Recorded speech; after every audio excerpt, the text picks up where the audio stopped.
এখানে যাইয়া রাত্র 12টার সময় 7-7 যাইয়া আমাদের প্রমাদে আমরা একটা বাংলা খাতাম আপনারা কি কিসের এখানে যাইয়া ওই সেন্টিং জায়গা তারা এখানে ব্যবহার করতে আসে প্রত্যেকে তারা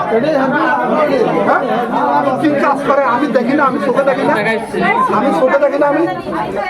ও আমার লগে